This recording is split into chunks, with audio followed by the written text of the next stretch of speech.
ನಮಸ್ಕಾರ ಸ್ನೇಹಿತರೆ, ಎಲ್ಲರಿಗೂ ಕೂಡ ನಮ್ಮ ಒಂದು ಕಾರ್ಯಕ್ರಮಕ್ಕೆ ಸ್ವಾಗತ.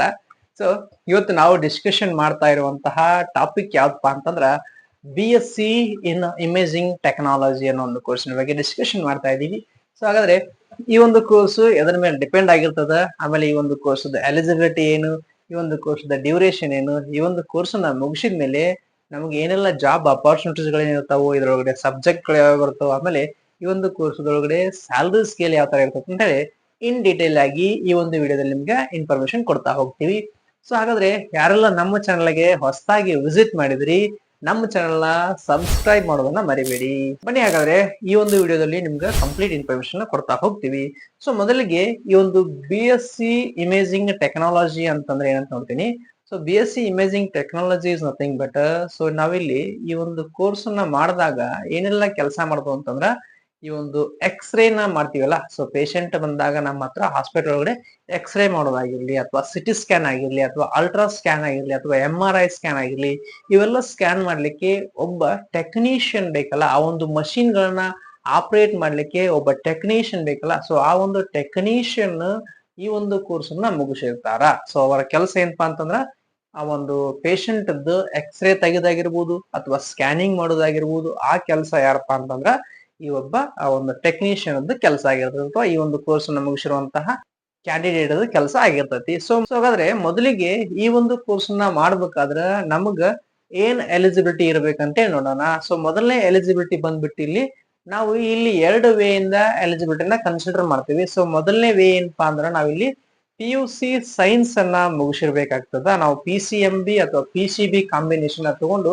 PUC ಸೈನ್ಸ್ ಅನ್ನ ಮಾಡಿದ್ವಿ ಅಂತಂದ್ರ ಈ ಒಂದು ಕೋರ್ಸ್ ನ ಮಾಡಬಹುದು. ಸೊ ಎರಡನೇ ಎಲಿಜಿಬಿಲಿಟಿ ಬಂದ್ಬಿಟ್ಟು ಏನಪ್ಪಾ ಅಂತಂದ್ರ, ಸೊ ನೀವಿಲ್ಲಿ ಪ್ರೀವಿಯಸ್ ಇಯರ್ ಒಳಗಡೆ ನೀವು ಪ್ಯಾರಾಮೆಡಿಕಲ್ ಅನ್ನೋ ಒಂದು ಕೋರ್ಸ್ ಒಳಗಡೆ DMIT ಅಂದ್ರೆ ಡಿಪ್ಲೊಮೊ ಇನ್ ಇಮೇಜಿಂಗ್ ಟೆಕ್ನಾಲಜಿ ಅನ್ನೋ ಒಂದು ಕೋರ್ಸ್ ನ ಮುಗಿಸಿದ್ರಿ ಅಂತಂದ್ರ ನೀವು ಈ ಕೋರ್ಸ್ ನ ಮಾಡ್ಲಿಕ್ಕೆ ಎಲಿಜಿಬಲ್ ಆಗ್ತೀರಿ. ಸೊ ಇವೆರಡು ಎಲಿಜಿಬಿಲಿಟಿನ ನಾವು ಇದ್ರೊಳಗೆ ನೋಡಬಹುದು. ಸೊ ಆದ್ಮೇಲೆ ಈ ಒಂದು ಕೋರ್ಸ್ ನ ಮಾಡ್ಬೇಕಾದ್ರೆ ನಮ್ಗೆ PUS ಇಯರ್ ಒಳಗಡೆ ಎಷ್ಟು ಪರ್ಸೆಂಟೇಜ್ ಇರ್ಬೇಕಂತ ಕೇಳ್ಬೋದು ನೀವು. ಸೊ ಅಪ್ರಾಕ್ಸಿಮೇಟ್ಲಿ ನಿಮ್ಗೆ ಇಲ್ಲಿ 45 to 50% ನೀವು ಹೊಂದಿರಬೇಕಾಗ್ತದ ಈ ಒಂದು ಕೋರ್ಸ್ ನ ಮಾಡ್ಬೇಕಾದ್ರ. ಸೊ ನೀವು ಕೇಳ್ಬೋದು ಇಲ್ಲಿ, ನಾವು ಈಗ PUC ಆರ್ಟ್ಸ್ ಮಾಡಿದೀವಿ ಅಥವಾ ಕಾಮರ್ಸ್ ಮಾಡಿದೀವಿ, ನಮ್ಗೆ ಈ ತರ ಎಲಿಜಿಬಿಲಿಟಿ ಇಲ್ವಾ ಅಂತ ಕೇಳ. ಸೊ ಇಲ್ಲ, ನಿಮ್ಗೆ ಈ ತರ ಎಲಿಜಿಬಿಲಿಟಿ ಇರಲ್ಲ. ಸೊ ನೀವು ಇಲ್ಲಿ ಪ್ಯಾರಾಮೆಡಿಕಲ್ ನ ಮಾಡಬಹುದು. ಸೊ ಪ್ಯಾರಾಮೆಡಿಕಲ್ ಮಾಡಿ ನೆಕ್ಸ್ಟ್ ನೀವು ಈ ಒಂದು ಅಲೈಡ್ ಹೆಲ್ತ್ ಕೋರ್ಸ್ ಅನ್ನ ಮಾಡಬಹುದು. ಸೊ ಇದು ಕೂಡ ಒಂದು ಅಲೈಡ್ ಹೆಲ್ತ್ ಕೋರ್ಸ್ ಆಗಿರ್ತದ. ಸೊ ಇದರೊಳಗಡೆ ನಾವು ನೆಕ್ಸ್ಟ್ ಏನ್ ನೋಡ್ತೀವಿ ಅಂತಂದ್ರೆ, ಈ ಒಂದು ಕೋರ್ಸ್ ನ ಮಾಡಿದಾಗ ನಮ್ಮ ಈ ಕೋರ್ಸ್ ಡ್ಯೂರೇಷನ್ ಅಂದ್ರೆ ಈ ಒಂದು ಕೋರ್ಸ್ ನ ಎಷ್ಟು ವರ್ಷ ನಾವು ಕಲಿಬೇಕಂತ ಕೇಳ್ಬೋದು ನೀವು. ಸೊ ಇದರ ಡ್ಯೂರೇಷನ್ ಬಂದ್ಬಿಟ್ಟು ಎರಡು ತರ ಇರ್ತೈತಿ. ಒಂದು PUC ಸೈನ್ಸ್ ತರ ಬೇರೆ, ಆಮೇಲೆ ಈ ಒಂದು ಲ್ಯಾಟರಲ್ ಎಂಟ್ರಿ ಇರುತ್ತಲ್ಲ DMIT ಮುಗಿಸಿ, ಸೊ ಅವ್ರಿಗೂ ಬೇರೆ ತರ ಇರ್ತೈತಿ.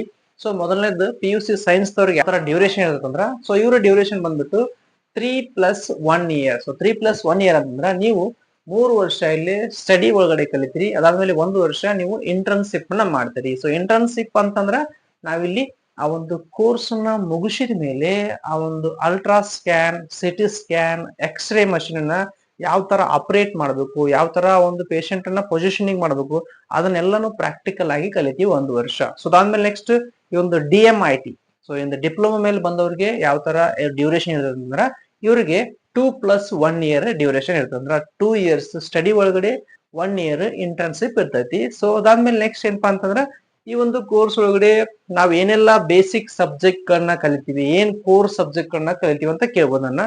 ಸೊ ಇದರ ಒಂದು ಸಬ್ಜೆಕ್ಟ್ ಗಳು ಬಂದ್ಬಿಟ್ಟು, ಸೊ ನೀವು ಇಲ್ಲಿ ಡಿಪೆಂಡ್ ಆನ್ ದ ಆ ಒಂದು ರೇಸ್ ಗಳು ಇರ್ತಾವಲ್ಲ, ಎಕ್ಸ್ರೇಸ್ ಗಳು ಇರ್ತಾವಲ್ಲ, ಸೊ ಎಕ್ಸ್ರೇಸ್ ಮೇಲೆ ಡಿಪೆಂಡ್ ಆಗಿರ್ತದೆ.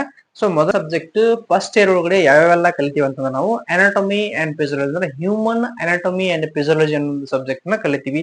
ಸೊ ಅದಾದ್ಮೇಲೆ ನೆಕ್ಸ್ಟ್ ನಾವಿಲ್ಲಿ general biochemistry, general pathology, general microbiology ಅನ್ನೋ ಸಬ್ಜೆಕ್ಟ್ ನ ಈ ಒಂದು ಫಸ್ಟ್ ಇಯರ್ ಒಳಗಡೆ ಕಲಿತೀವಿ. ಇನ್ನು ಸೆಕೆಂಡ್ ಇಯರ್ ಒಳಗಡೆ ಬಂದಾಗ ಏನೆಲ್ಲ ಸಬ್ಜೆಕ್ಟ್ ಗಳನ್ನ ಕಲಿಬಹುದು ನಾವು ಅಂತಂದ್ರ, ಸೊ ಸೆಕೆಂಡ್ ಇಯರ್ ಒಳಗಡೆ ನಮ್ಮ ಮೊದಲನೇ ಸಬ್ಜೆಕ್ಟ್ ಬಂದ್ಬಿಟ್ಟು ರೇಡಿಯೇಷನ್ ಫಿಸಿಕ್ಸ್ ಅಂತ ಕಲಿತೀವಿ. ಆಮೇಲೆ ರೇಡಿಯೋಗ್ರಾಫಿ ಪೊಸಿಷನ್ ಅಂತ ಕಲಿತೀವಿ, ರೇಡಿಯೋಗ್ರಾಫಿ ಇಕ್ವಿಪ್ಮೆಂಟ್ಸ್ ಅಂತ ಕಲಿತೀವಿ, ಕಾಂಟ್ರಾಕ್ಟ್ ಮೀಡಿಯಾ ಅಂತ ಕಲಿತೀವಿ, ರೇಡಿಯೇಷನ್ ಸೇಫ್ಟಿ ಅಂತಾನು ಕೂಡ ಕಲಿತೀವಿ. ಇವು ನಮ್ಮ ಸೆಕೆಂಡ್ ಇಯರ್ ಸಬ್ಜೆಕ್ಟ್ ಗಳು. ಸೊ ಇನ್ನು ಥರ್ಡ್ ಇಯರ್ ಒಳಗಡೆ ಏನೆಲ್ಲ ಸಬ್ಜೆಕ್ಟ್ ಗಳನ್ನ ಕಲಿತೀವಿ ಅಂತ ನೋಡೋಣ ಈಗ.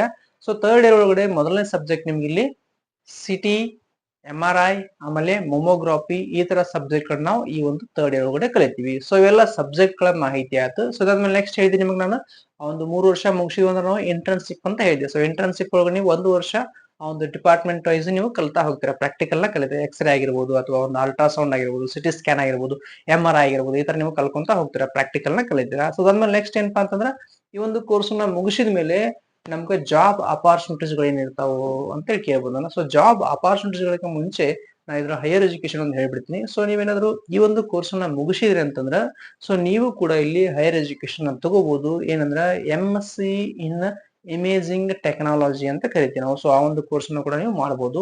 ಸೊ ಇನ್ನ ನೆಕ್ಸ್ಟ್ ಏನಪ್ಪಾ ಅಂದ್ರ ಈ ಒಂದು ಕೋರ್ಸ್ ಅನ್ನ ಮುಗಿಸಿದ ಮೇಲೆ ನಮ್ಗೆ ಜಾಬ್ ಅಪಾರ್ಚುನಿಟೀಸ್ ಗಳು ಏನೆಲ್ಲ ಇರ್ತಾವ ಅಂತ ಹೇಳಿ ನೋಡೋಣ. ಸೊ ಮೊದಲನೇ ಜಾಬ್ ಅಪಾರ್ಚುನಿಟೀಸ್ ಗಳು ಏನಪ್ಪಾ ಅಂದ್ರೆ ನಿಮಗೆ ಇಲ್ಲಿ ನೀವು ಎಕ್ಸ್ರೇ ಟೆಕ್ನಿಷಿಯನ್ ಆಗಿ ವರ್ಕ್ ಮಾಡಬಹುದು. ಅದಾದ್ಮೇಲೆ MRI ಸ್ಕ್ಯಾನ್ ಟೆಕ್ನಿಷಿಯನ್ ಆಗಿ ವರ್ಕ್ ಮಾಡಬಹುದು. ಸಿಟಿ ಸ್ಕ್ಯಾನ್ ಸೆಂಟರ್ ಒಳಗಡೆ ಟೆಕ್ನಿಷಿಯನ್ ಆಗಿ ವರ್ಕ್ ಮಾಡಬಹುದು. ಆಮೇಲೆ ನೀವು ಇಲ್ಲಿ ಆ ಒಂದು ಅಲ್ಟ್ರಾಸೋನೋಗ್ರಫಿ ಇರೋದಲ್ಲ ಆ ಒಂದು ಸ್ಕ್ಯಾನ್ ಅದ್ದು ಟೆಕ್ನಿಷಿಯನ್ ಆಗಿ ವರ್ಕ್ ಮಾಡಬಹುದು. ಈ ತರ ನಿಮ್ಗೆ ಹಲವಾರು ಆಪ್ಷನ್ಸ್ ಗಳು ಇರ್ತಾವು. ಸೊ ಅದಾದ್ಮೇಲೆ ನೆಕ್ಸ್ಟ್ ಏನಪ್ಪಾ ಅಂದ್ರ ನೀವು ಓನ್ ಸೆಂಟರ್ ನ ಓಪನ್ ಮಾಡ್ಬೋದು. ಅಂದ್ರೆ ಎಕ್ಸ್ರೇ ಸೆಂಟರ್ ನ ಓಪನ್ ಮಾಡಬಹುದು, ಸಿಟಿ ಸ್ಕ್ಯಾನ್ ಸೆಂಟರ್ ನ ಓಪನ್ ಮಾಡಬಹುದು, ಅಲ್ಟ್ರಾಸೌಂಡ್ ಸ್ಕ್ಯಾನ್ ಅದು ಸೆಂಟರ್ ನ ಓಪನ್ ಮಾಡಬಹುದು. ನಿಮ್ದು ಓನ್ ಮಷೀನ್ ಅನ್ನು ಕೂಡ ನೀವು ಹಾಕಿ ಇನ್ವೆಸ್ಟ್ ಮಾಡಿ ನೀವು ಓಪನ್ ಮಾಡಬಹುದು. ಆ ತರ ಅವಕಾಶಗಳು ಇರ್ತಾವು. ಸೊ ಅದಾದ್ಮೇಲೆ ನೆಕ್ಸ್ಟ್ ಏನಾದ್ರು ನಾವು ಈ ಕೆಲಸ ಮಾಡ್ತಾ ಇದ್ದೀವಿ, ಇದನ್ನ ಎಂಪ್ಲಾಯ್ಮೆಂಟ್ ಒಳಗಡೆ ಕೆಲಸ ಮಾಡ್ತಾ ಇದ್ವಿ, ಈ ಒಂದು ಕೋರ್ಸ್ ಒಳಗಡೆ ನಮ್ಗೆ ಸ್ಯಾಲರಿ ಸ್ಕೇಲ್ ಎಷ್ಟಿರ್ತೈತ್ರಿ ಅಂತ ಕೇಳ್ಬೋದು ನನ್ನ. ಸೊ ಇದ್ರ ಅಪ್ರಾಕ್ಸಿಮೇಟ್ಲಿ ಸ್ಯಾಲರಿ ಬಂದ್ಬಿಟ್ಟು ನೀವು per month 20 to 25K fresher ಆಗಿ ತಗೋತೀರಾ. ಸೊ ಅದಾದ್ಮೇಲೆ ನೀವು ಎಕ್ಸ್ಪೀರಿಯನ್ಸ್ ಆದಂಗ ನಿಮ್ದು ಆ ಒಂದು ಎಕ್ಸ್ರೇಸ್ ಗಳ ಮೇಲೆ ಡಿಪೆಂಡ್ ಆಗಿ ನಿಮ್ಮ ಒಂದು ಎಕ್ಸ್ರೇ ಯಾವ ತರ ನೀವು ಕೆಲಸ ಮಾಡ್ತಿರ್ತಿರಲ್ಲ ಸೊ ಅದ್ರ ಮೇಲೆ ಡಿಪೆಂಡ್ ಆಗಿ ನಿಮ್ಮ ಸ್ಯಾಲರಿ ಇನ್ಕ್ರೀಸ್ ಆಕೊಂತ ಹೋಗ್ತೈತಿ. ಓಕೆ, ಸೊ ಇದು complete information about BSc in imaging technology.